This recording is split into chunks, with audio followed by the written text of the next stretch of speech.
हरे कृष्णा। आज का हमारा सत्संग श्रीमद् भगवद गीता के 5वें अध्याय का 29वां श्लोक।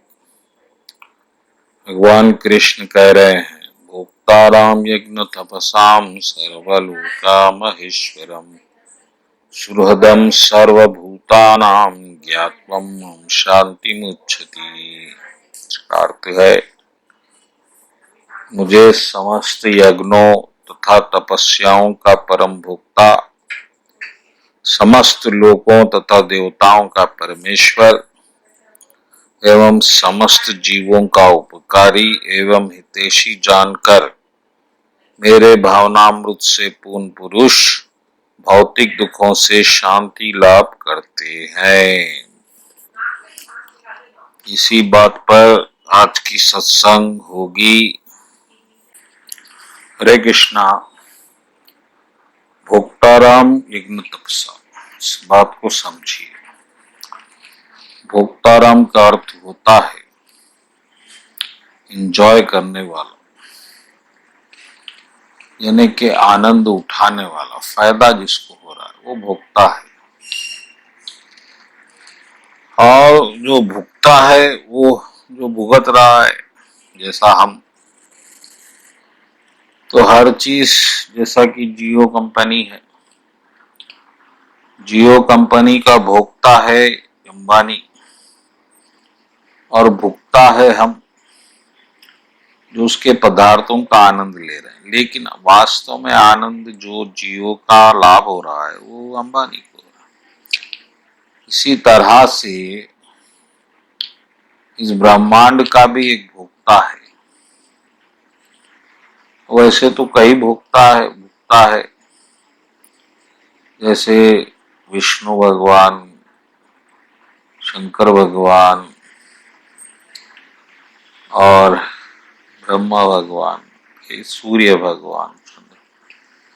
लेकिन वास्तव में सही भोक्ता कौन है? सही भोक्ता है विष्णु भगवान, क्योंकि विष्णु भगवान को यज्ञ का देवता माना गया। जो हृदय में बसते हैं, जो हृदय में बसते हैं वही एंजॉय करेगा। अगर आपके हृदय में आपकी पत्नी बसती है तो आपके सभी फलों का आनंद आपकी पत्नी लेगी, क्योंकि वो आपको अति प्रिय है। इसी तरह परमात्मा क्योंकि सबके हृदय में बैठता है तो सबके इच्छाएं पूरी करता है, तो उसे आनंद होता है और वो सही भोगता है, उसकी मर्जी चलती है, इसीलिए वो भोगता है। जैसा माँ अपने शिशु को पालन पोषण करती है तो उसे आनंद होता है, तो वही आनंद माँ भोगता है, क्योंकि उसे आनंद मिल रहा है। बच्चे को आनंद नहीं मिल रहा है। बच्चा तो निर्भर है, बच्चा पहले रोएगा फिर उसे दूध मिलेगा, लेकिन बच्चे के रोने और दूध पिलाने तक माँ को आनंद आएगा, क्योंकि वो हर चीज में आनंद लेती है। तो इसी तरह से भगवान भी सृष्टि बना के हमको पालने में, हमारा संहार करने में, फिर बनाने में बड़ा आनंद लेते हैं।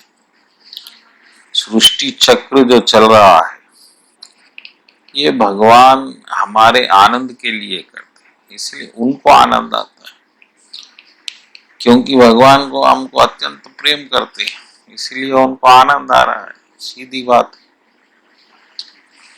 तो भक्तगणों, यहाँ पर कृष्ण भगवान कह रहे हैं, भोक्ताराम यज्ञ तपस्या सर्वलोक महेश्वर, और सब लोगों के एक ही भगवान एक ही हो सकते,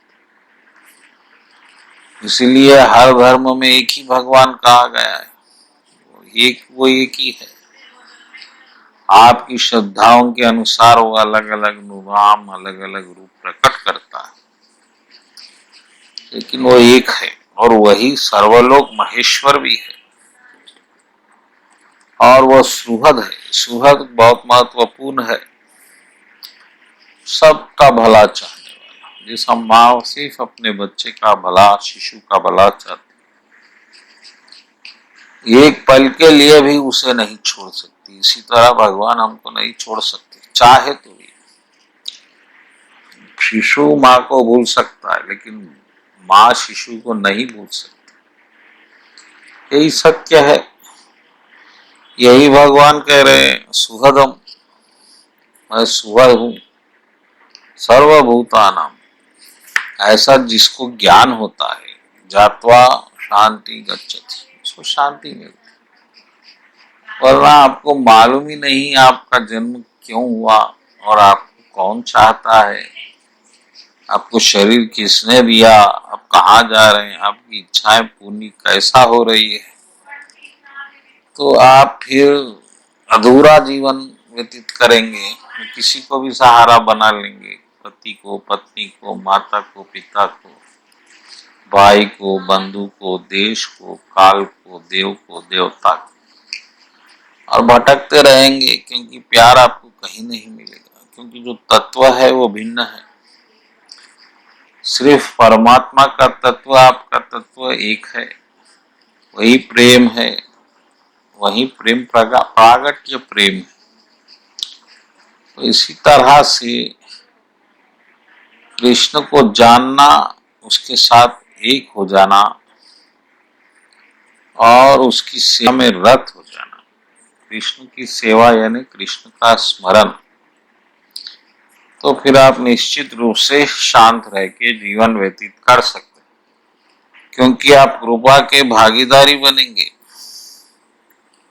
और कृपा के जब भागीदारी बनेंगे तो फिर आनंद होगा। कृपा ही आनंद है, आनंद ही कृपा है।